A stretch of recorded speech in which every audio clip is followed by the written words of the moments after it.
जसोदा नंद अरु ग्वाल बाल सब धन्य, ताते या ब्रज धाम में गोपी भई अनन्य। यो तो यशोदा जी श्री कृष्ण की मैया, नंद बाबा श्री कृष्ण के पिता और शेष उनके ग्वाल बाल मित्रगण सब धन्य हैं, सब बड़े सौभाग्यशाली हैं जिन्हें श्री कृष्ण का प्रेम मिला और जिनका मन श्री कृष्ण में लगा रहता था। लेकिन सारे ब्रज धाम में, ताते या ब्रज धाम में, लेकिन इन सब में मिलाकर गोपी भई अनन्य, गोपिकाएं ऐसी जिन जैसा अन्य कोई नहीं हो सकता। गोपी भई अनन्य, गोपिकाएं अनन्य है, अन्य दूसरा कोई उन जैसा हो सकता है।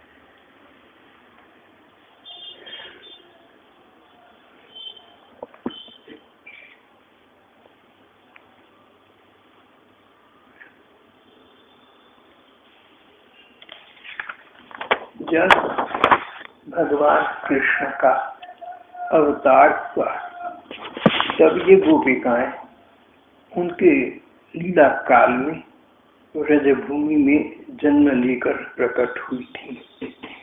गोपिकाएं अनेक प्रकार की थी। गोपियां,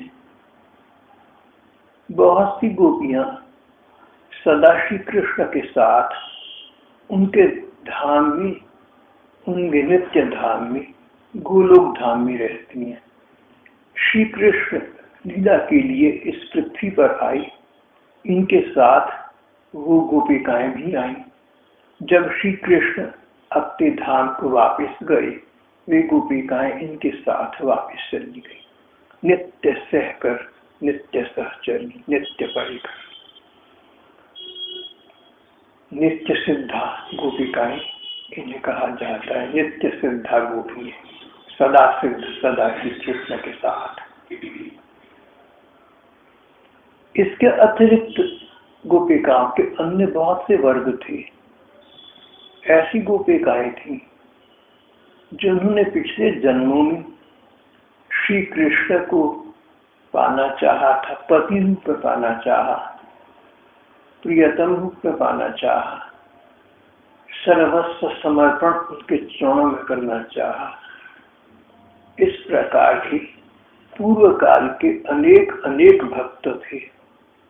उन सब भक्तों को जिन्होंने जन्म जन्मांतरों में श्री कृष्ण को पति, प्रियतम, सर्वस्व रूप में पाना चाहा था, कांता भाव से चाहा, गोपी भाव से चाहा,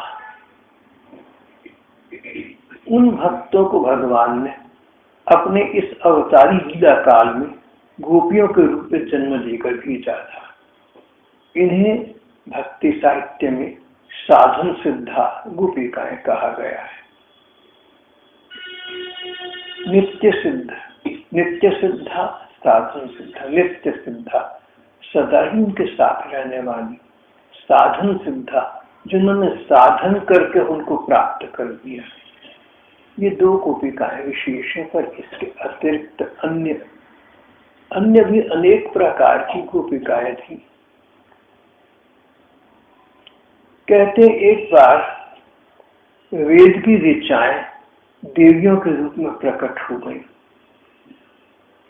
और उन्होंने सोचा कि जिस प्रकार नित्य सिद्धा गोपिकाओं को, जिस प्रकार साधन सिद्धा गोपिकाओं को श्री कृष्ण का रमण सुख प्राप्त है, श्री कृष्ण का प्रेम सुख प्राप्त है, इस प्रकार का सुख श्री कृष्ण से हमें भी प्राप्त हो, इस प्रकार का सुख श्री कृष्ण को हम भी अर्पित कर सकें।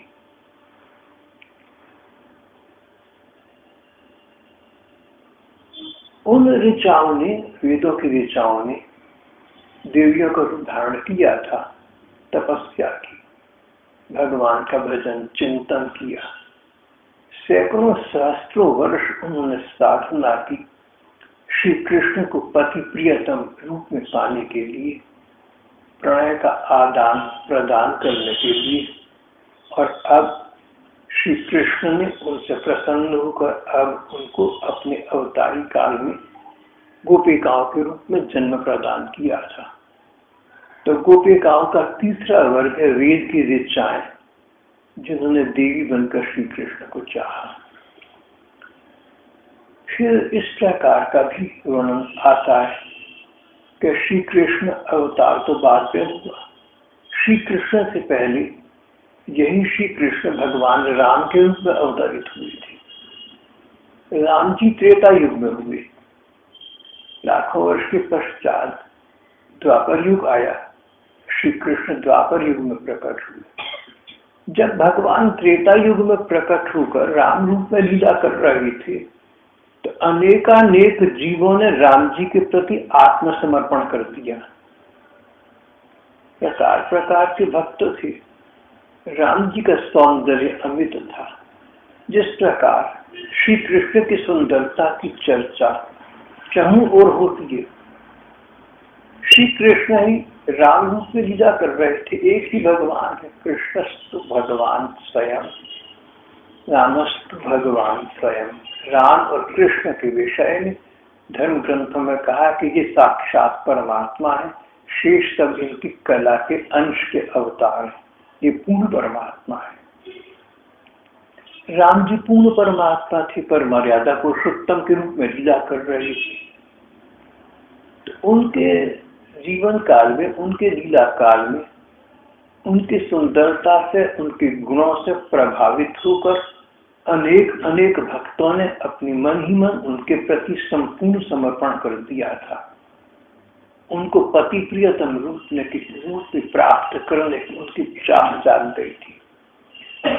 राम जी ने मन ही मन उनको राह दिखा दी, मन ही मन उनको आशीर्वाद दिया, उनको वरदान दिया कि मैं द्वापर में श्री कृष्ण रूप में आऊंगा, तो मैं गोपियों को उन पर जन्म दूंगा, तब वहां पर मैं तुम्हारा समर्पण स्वीकार करूंगा और अंत में तुम्हें अपने साथ लेकर जाऊंगा। तो भगवान राम के अवतारी काल की ये भक्त भक्ताएं एक अन्य वर्ग है गोपिकाओं का।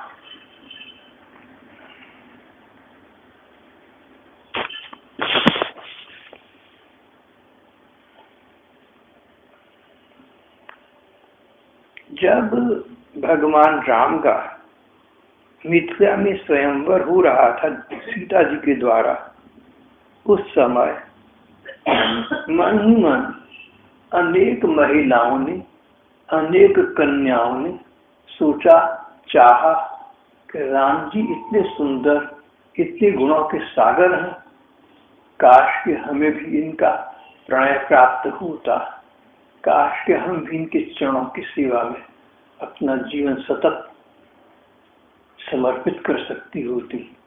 उनके मन में कामता भाव उद्दीप्त हुआ। उनके मदन सुंदर रूप को देखकर वे मोहित हो गई थी। हमारे पति यही होते। तब राम जी ने मन ही मन उन्हें वरदान दिया था, माशोकम कुरुतः स्त्रिय, देवियों माशोकम कुरुतः, शोक मत करो, चिंता मत करो, अपने को असहाय न समझो, ये न सोचो कि तुम्हारे मन की चाह अधूरी रह जाएगी। द्वापर के अंत में तुम्हारा मनोरथ पूर्ण होगा, सदा सदा के लिए तुम्हें अपना लूंगा, तुम्हारा जन्म मृत्यु का कुचक्र समाप्त हो जाएगा, नित्य धाम में नित्य स्थान तुम्हें प्राप्त हो जाएगा। द्वापरांते करिष्यामि भवती नाम मनोरथम, भवती नाम तुम्हारे मनोरथ को, तुम्हारी इच्छा को द्वापरांते, द्वापर युग अंत में करिष्यामि पूरा कर दूंगा, द्वापर के अंत में तुम्हारे संकल्प को पूरा कर दूंगा। माशोकम कुरुता, तो अब किस बात का शोक करना है, जब स्वयं मैंने तुम्हें स्वीकार कर दिया, तुम मुझे चाहती हो, मैंने तुम्हारी चाह का अनुमोदन कर दिया। अब धैर्य रखो, अब प्रतीक्षा करो, शीघ्र ही तुम्हें मेरी सदा सदा के लिए प्राप्ति हो जाएगी।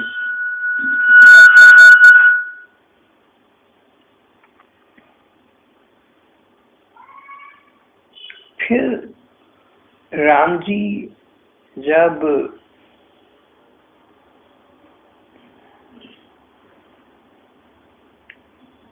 श्री सीता जी से विवाह संपन्न करके मिथिला से कौशल देश अपने स्थान पर वापस आ रहे थे, तो यात्रा मार्ग में उन्हें देखकर न जाने कितनी महिलाएं उन पर मोहित हो गईं।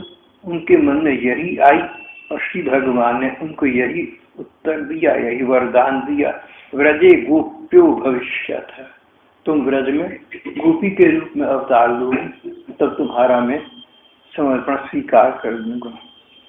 राम जी को वनवास हुआ।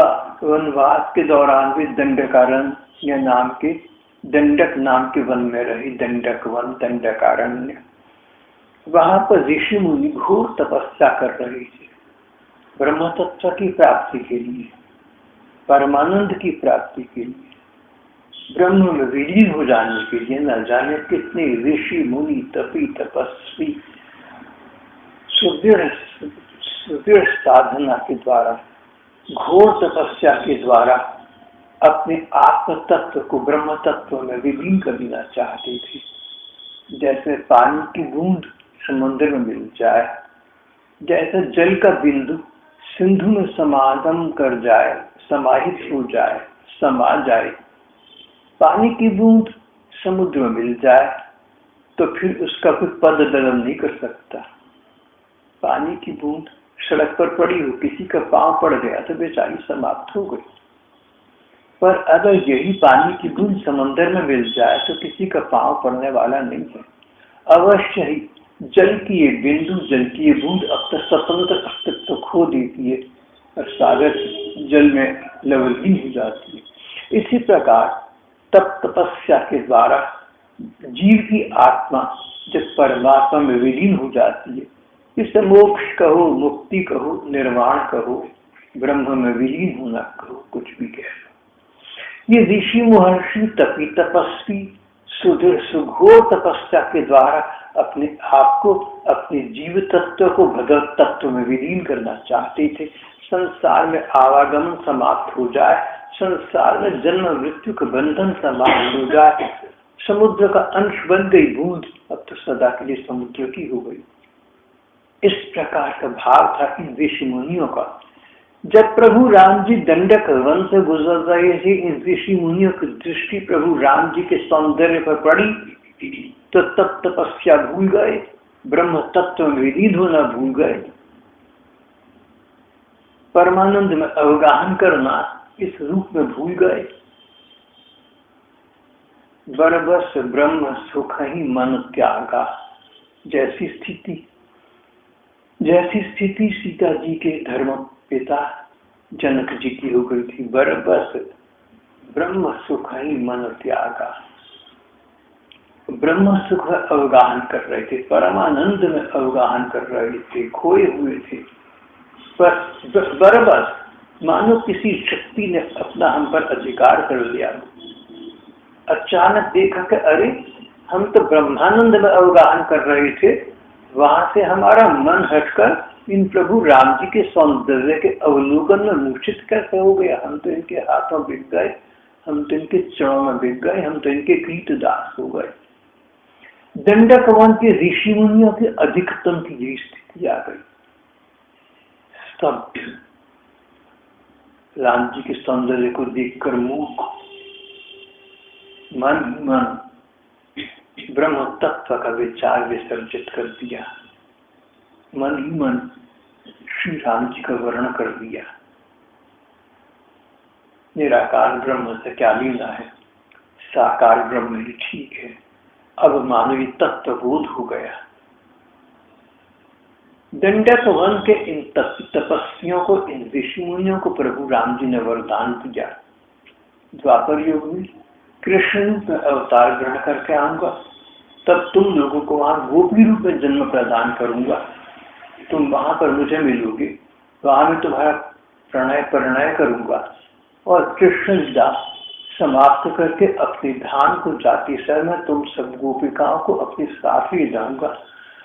तुम मेरी चिर संगिनी बन जाओगी, मेरे नित्य संग का परमानंद लाभ कर सकोगी। माँ शोकम कुरुता, शोक न करो, चिंता न करो। अब इसमें चिंता की क्या बात है? मैंने तुमसे प्रण प्रतिज्ञा कर दी, तुम्हें शब्द दिया, तुम्हें शब्द दे दिया, तब का परिवेदना, अब क्या चिंता है? तो दंडकारण्य के दंडक वन के ये तपस्वी ऋषि मुनि गोपिकाओं के रूप में श्री कृष्ण के अवतारी काल में जन्मे थे। जब भगवान राम ने श्री सीता जी को वनवास दे दिया, सीता जी वाल्मीकि ऋषि के आश्रम में आ गए, तो राजा होने के नाते राम जी ने अनेक यज्ञ करने होते थे। यज्ञ में सपत्नीक यज्ञ का विधान है, पत्नी साथ बैठी। अगर पत्नी उपस्थित न हो किसी कारण से, तो दूसरा विवाह कर लेने का धर्म ग्रंथों में अनुमति है, विधान है। ब्राह्मणों ने राम जी से कहा, कब श्री सीता जी यहाँ नहीं है, आपने उनको भेज दिया, तो अपने सुख भोग के लिए नहीं, यज्ञ के विधान को संपन्न करने के लिए आप दूसरा तीसरा विवाह कर लें। और उन दिनों राजा महाराजाओं के अनेक विवाह होते थे, अनेक पत्नियां होती थी। धर्म ग्रंथों से उसकी आज्ञा थी। राम जी के पिता दशरथ जी की 3 पत्नियां थी। ये तो परिपाटी थी, वैदिक आज्ञा थी। ब्राह्मण ने राम जी पर जोर दिया कि यज्ञ संपन्न तभी होगा जब आप दूसरी पत्नी का वर्ण करें। राम जी गंभीर हो गए, बोले ऋषियों, सीता नहीं है तो मैं दूसरी पत्नी का विचार भी नहीं कर सकता। मेरा मन दुखता है ये सोचकर कि सीता के अतिरिक्त किसी को पत्नी का स्थान दे सकूंगा, ये मेरी संभव नहीं है। मैं राजा था जिसने कुछ लोगों के मन के भाव को समझकर प्रजारंजन के लिए अपने निजी हित का परित्याग कर दिया, बलिदान कर दिया, और अपनी प्राण प्रेयसी पत्नी को मैंने स्वयं वनों में भेज दिया, वाल्मीकि के आश्रम में भेज दिया। पर ये तो राजा था जिसने ऐसा किया, राम नहीं था। राम के मन में आज भी सीता है, और सीता के अतिरिक्त किसी अन्य पत्नी का विचार भी मेरे मन को क्षुब्ध करता है। ब्राह्मण, आप लोग वेदज्ञ हैं, ब्रह्मण्य हैं, आप लोग ये बताइए, दोबारा कहूँ, आप लोग वेदज्ञ हैं, ब्रह्मज्ञ हैं, आप लोग बताइए, कोई इसका विकल्प नहीं है, कुछ और उपाय नहीं है, कोई अन्य विवाह किए बिना यज्ञ विधान पूर्वक, विधि पूर्वक संपन्न हो सके। ब्राह्मणों ने कहा, महाराज एक ही विधान है, स्वर्ण की एक मूर्ति सीता की बनवा लीजिए, ये विधान दिया गया है। अगर स्वर्ण की एक मूर्ति सीता मूर्ति बनवा लें तो स्वर्ण सीता को पास बिठाकर यज्ञ का विधान आप संपन्न कर सकते हैं। राम जी ने ऐसा ही किया, स्वर्ण सीता बिठा दी गई, जीवित सीता कहीं और स्वर्ण सीता यहाँ। राम जी ने यज्ञ पर यज्ञ किए। यज्ञ करना प्रजा के हित में माना जाता था, इसलिए राम जी ने राजा होने के नाते अनेक यज्ञ किए। एक यज्ञ समाप्त होता दूसरा आरंभ कर देते। जितने यज्ञ किए उतनी स्वर्ण सीताएं हो गई। धर्म ग्रंथ कहते हैं कि जब राम जी का अवतारी लीला समाप्त करने का समय आया, राम जी का संस्पर्श प्राप्त हुए मूर्तियां, वे स्वर्ण प्रतिमाएं जीवित हो उठी।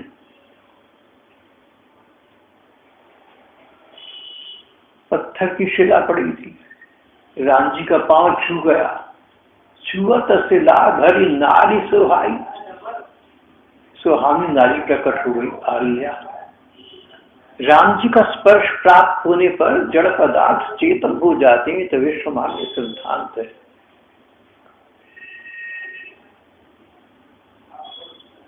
राम जी का सौंदर्य ऐसा था, श्री कृष्ण का सौंदर्य ऐसा था, इनको देखकर चेतन जीव जड़ हो जाती थी। मनुष्य, पशु, पक्षी राम या कृष्ण को देखते तो स्तब्ध हो जाते, हाथ पांव हिलाने डुलाने बंद कर देते। जहां दृष्टि प्रभु के जिस अंग पर पड़ी वहीं दृष्टि स्थिर हो गई, वहां से दृष्टि हट न सकी। एक एक अंग से सौंदर्य झांक रहा था, इतना अमित, इतना अधिक सौंदर्य कि जहां निगाह पड़ गई वहां से हट न सकी। श्री राम या श्री कृष्ण को देखकर चेतन पदार्थ, मनुष्य, पशु, पक्षी जड़ हो जाया करते थे, स्तब्ध हो जाते, मौन हो जाते, मूक हो जाते, हिलडुल न सकते। और उन्हीं राम और कृष्ण को देखकर जड़ पदार्थ चेतन हो जाते। पर्वत, नदियां, बादल, मानो उनके हृदय उमड़ आता। जहां जहां श्री कृष्ण वन में गोचारण के समय धूप में घूमते, वहां वहां ऊपर जो बादल थे, न जाने कैसे बादलों को समझ आ गई, बादल को हृदय में स्पंदन हो गया। बादल श्री कृष्ण के ऊपर ऊपर छाता बनकर चला करते थे। जड़ पदार्थ चेतन हो जाते हैं, ब्रह्म तत्व का ही सहज स्वभाव है।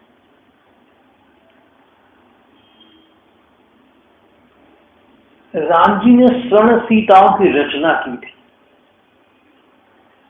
उन स्वर्ण सीताओं को राम जी का स्पर्श प्राप्त हुआ था, राम जी की दृष्टि का स्पर्श प्राप्त हुआ था, दृष्टि में प्रणय का स्पर्श प्राप्त हुआ था। वे स्वर्ण सुंदरी, वे स्वर्ण प्रतिमाएं जीवित हो उठे, सजीव हो उठे, कौन सी आश्चर्य की बात है। वो स्वर्ण प्रतिमाएं जीवित हो गई और राम जी की ओर उन्होंने सतृष्ण दृष्टि से देखा। सतृष्ण दृष्टि, आंखों में कोई आशा लिए हुए, कोई अबुझ प्यास आंखों में थी। सतृष्ण दृष्टि से प्रभु राम जी को अवलोका, अंतर्यामी सब समझ गए। मैंने इनको स्वर्ण देह प्रदान किया, अब ये मेरा चिर संग प्राप्त करना चाहते हैं। इनमें संजीवनी शक्ति आ गई, ये जीवित हो उठी हैं, और जीवित हो उठने पर मेरे अतिरिक्त परपुरुष विचार भी कैसे कर सकती हैं। जैसे मैं सीता के अतिरिक्त किसी पत्नी का विचार नहीं कर सका, ऐसी ये स्वर्ण सीता है, मेरे अतिरिक्त किसी अन्य पुरुष का विचार भी कैसे कर सकती है।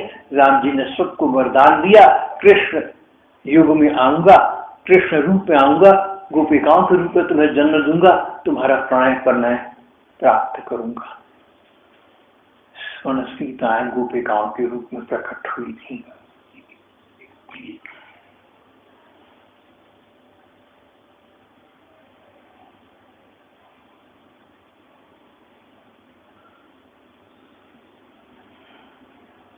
इस प्रकार गोपियां अनेक प्रकार के गोपिकाओं के वर्ग थी, क्लासेस थी, जिन भक्तों ने पूर्व काल में पूर्व जन्मों को भगवान को चाहा और इस जन्म में भगवान को पा लिया।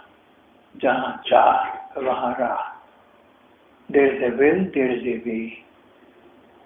संसार में किसी वस्तु की प्राप्ति इच्छा मात्र से नहीं होती, या पुरुषार्थ से होती है या प्रारब्ध से होती है, लेकिन भगवान की प्राप्ति प्रारब्ध और पुरुषार्थ से उतना नहीं जितनी इच्छा से होती है। इच्छा तीव्र हुई, श्री भगवान मिले।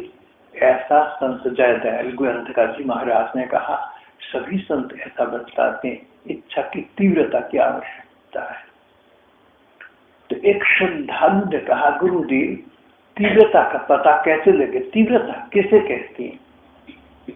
संत ने कहा कि अगर एक व्यक्ति नहाते नहाते नदी में पांव फिसल जाए और डूबने लगे, नाक में आंख में पानी भरने लगे, उस समय उसको जिस प्रकार अनन्यातिनन्य बस एकमात्र किसी प्रकार बाहर निकल जा, उसी क्षण उसका समाप्त हो जाना है। उसी क्षण बस एक ही कामना, कुछ विचार नहीं होता, माँ बहन पिता माता पत्नी बच्ची कुछ नहीं, बस बच जाऊं किसी प्रकार। इस प्रकार की अनन्यता अन्यता, अन्य और कोई विचार ना हो। इस प्रकार की अनन्यता का नाम द्वारा है। इस प्रकार की अनन्य इच्छा का नाम तीव्र इच्छा है। महात्मा ने कहा, जब भगवत दर्शन की, भगवत प्राप्ति की इस प्रकार की अनन्य लालसा उत्पन्न हो जाती है तो भगवान की प्राप्ति हो जाती है। जिन्हें खोजा तिन्हें पा लिया, जिन्होंने भगवान को खोजा उन्होंने पा लिया। अवश्य इसके लिए सुदीर्घ साधना की आवश्यकता है, तन मन से, वचन से, संभव हो तो धन से। तन मन वचन से श्री भगवान को पाने के लिए साधन करना अनिवार्य है। एक प्रश्न यहाँ पर साधक संग में आ उपस्थित होता है। कहीं तो कहते हैं कि भगवान साधना से नहीं मिलते, कृपा से मिलते हैं, और कई कहते हैं कि अजी भगवान कृपा से कहाँ मिलते हैं, साधना से मिलते हैं। दोनों वर्ग अपने अपने उदाहरण, अपने प्रमाण में प्रस्तुत करते हैं। बिना साधना के किसी को प्राप्ति नहीं, बिना कृपा के किसी को प्राप्ति नहीं। इनका समन्वय कैसे बैठेगा? इन दोनों बातों को हम समाहित कैसे करेंगे? कौन सी बात ठीक गलत है? क्या दोनों बातें ठीक है? एक समय में दो बातें कैसे ठीक हो सकती? तो रसिक संतों ने, प्रेमी महात्माओं ने इसका बहुत सुंदर उत्तर दिया।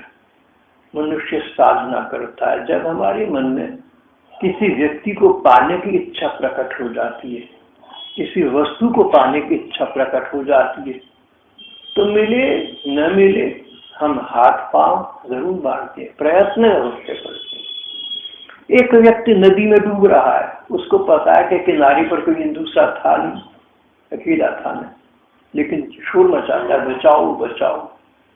वो ये नहीं सोचता कि कोई था ही नहीं, बचाएगा कौन। वो सोचता है शायद कोई हो, आ गया। उसको तैरना नहीं आता, पर हाथ पांव अपने आप मारता है। तैरना नहीं जानता लेकिन हाथ पांव मारता है। जानता है तट पर कोई नहीं था, फिर भी कहता तो बचाओ बचाओ। इस प्रकार भगवान को पाने के लिए जब अदम्य कामना होती है, उस समय मनुष्य प्रयत्न करता ही है, भले ही जानता हो कि मेरे प्रयत्न से कुछ मिलने वाला नहीं है। और जब मनुष्य इस प्रकार का सुदृढ़ प्रयत्न करता है, उस समय उसके प्रयत्न को देखकर, उसकी साधना को देखकर भगवान को करुणा आती है, वो उस पर कृपा करती है। तुम्हारी साधना को देखकर तुम्हारे ठाकुर तुम्हें अपनी कृपा प्रदान करेंगे। तो भगवान साधना सिद्ध है, भगवान कृपा सिद्ध है, दोनों सिद्धांत ठीक हैं। साधना को देखकर ही भगवान कृपा करते हैं। अगर बिना साधना की कृपा होती तो सारे संसार पर हो चुकी होती, ऐसा तो नहीं हुआ। सन 1952 में गीता प्रेस की मासिक पत्रिका कल्याण ने भक्त चरितांक प्रकाशित किया। जब से संसार का आरंभ हुआ तब से लेकर आज तक के प्रधान 550 भक्तों की उसमें गाथाएं हैं। अब देखिए, संसार जब से आरंभ हुआ, सतयुग, त्रेता युग, द्वापर युग और अब कलयुग, इतने युग बीत गए, लाखों लाखों बरस बीत गए, 550 भक्त हुए। बस भक्त बहुत कम होते हैं संख्या। ये 550 भक्त लगभग वो हैं जिन्होंने भगवत प्राप्ति कर ली। ऐसे भक्त भी होंगे जिन्होंने इस जन्म में प्राप्ति नहीं की, कभी अगली में की, और इतिहास में उनका नाम नहीं आया, हमें उनका पता नहीं है। अवश्य ही ऐसे बहुत भक्त होंगे, लेकिन परिचित भक्त जिनका पता है उनकी संख्या तो 550 है, लगभग 550 है। इससे पता लगता है कि भगवान को अनन्यता के साथ प्राप्त करने के लिए, भगवान को ऐसे प्राप्त करने जैसे डूबता आदमी नदी से निकलने का प्रयत्न करता है, इस त्वरा के साथ, इस तीव्र इच्छा के साथ भगवान को प्राप्त करने की कामना कितनी कम है संसार में। जब हमारी में इस प्रकार तीव्र इच्छा का उद्दीपन होगा तो भगवान की अनुकंपा प्राप्त हो जाएगी, उनका अनुराग प्राप्त हो जाएगा। उस क्षण की साधना के साथ साथ प्रतीक्षा की आवश्यकता है। इस प्रकार ये सब गोपिकाएं ऐसी ही थी जिन्होंने किसी न किसी प्रकार श्री भगवान को चाहा था। इनकी चाहत अनन्यता का रूप धारण कर चुकी थी। गोपिकाएं कहा करती थी, कृष्ण हमें तुम्हारी चाहत नहीं है, हमें तुम्हारी जरूरत है। चाहत और जरूरत दोनों में अंतर है। हम चाहते हैं किसी को, एक बात है, हमें जरूरत है, जैसे जिंदा रहने के लिए सांस आने जाने की जरूरत है। इस प्रकार कृष्ण प्यारी हमें तुम्हारी जरूरत है। अगर तुम नहीं हो हमारा जीवन ही नहीं है। तुम कहीं और हो तो तुम जहां हो वहां हमारी प्राण बसती हैं। यहाँ तो खाली खोल, यहाँ तो डब्बा रह गया, ढांचा रह गया। प्राण हमारो वहां बसत है जहां श्री कृष्ण है। प्राण हमारो वहां बसत है। यहाँ तो खाली खोल, यहाँ तो खाली डिब्बा है। पहले कई दुकानों में घुमा हुआ कन्नौज के चांदनी चौक में, निकल दिल्ली के बाजारों में बहुत घुमा हुआ, पालिका मार्केट में, तो वहां पर बहुत सी दुकानों पर बड़े बड़े महंगे सेट्स के डब्बे सैकड़ों सैकड़ों की संख्या में होती थी। बाद में पता लगा कि खाली डिब्बे हैं, उनमें इंस्ट्रूमेंट नहीं है। मान लो टेप रिकॉर्डर है, 400 डब्बे लगे हुए, खाली डब्बे रखे हैं। टेप रिकॉर्डर 2, 4, 10 पीस की होंगे। आज भी ऐसा रिवाज होगा। कई बार ऐसा हुआ, हमने कहा डिब्बे में जो सेट है मैं दिखा दो, बोले जी डिब्बे में सेट नहीं, मंगा देंगे आपको। भाव ये कि इसी प्रकार गोपिकाओं को लगता था कि हमारा शरीर तो खाली डिब्बा है, आत्मा हमारी, रूह हमारी, जीवात्मा तो वहां है जहां श्री कृष्ण है। प्राण हमारो वहां बसत है, यहाँ तो खाली खोल।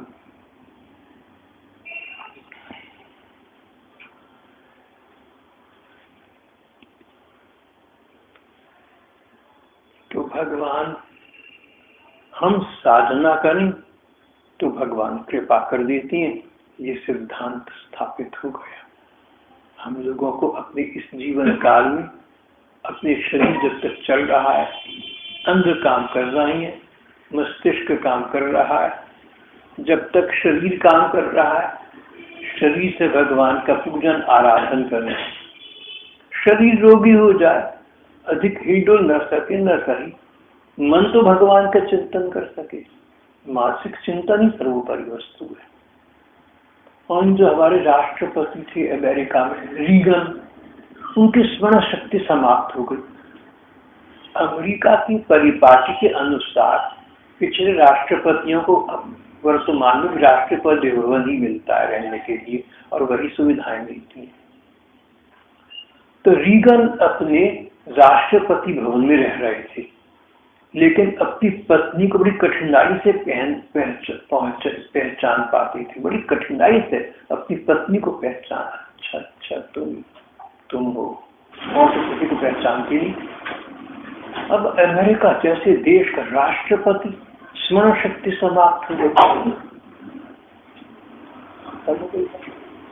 मैंने सुना है कि हमारी लोकप्रिय अटल बिहारी वाजपेयी की शारीरिक स्थिति बहुत बिगड़ गई है, ऐसा मैंने सुना है। मुझे बहुत दुख हुआ। मुझे राजनीति का भले ही ज्यादा नहीं पता, मगर अटल बिहारी वाजपेयी का मैं कुछ श्रद्धालु हूँ। मुझे दुख पहुंचा। अटल जी की तो बात ही बड़ी है। कोई भी व्यक्ति हो, चाहे कोई विरोधी दल का सदस्य क्यों ना हो, अगर उसका मन काम नहीं करता, स्मरण शक्ति काम नहीं करती, हमें दुख होगा। गोपिकाएं कहती थी, श्री कृष्ण तुम हमारी चाहत नहीं हो, हमारी जरूरत हो।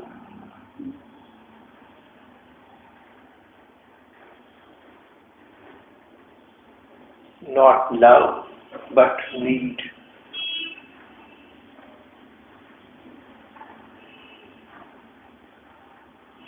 Who can love the Lord and live? एक अंग्रेजी विचारक थे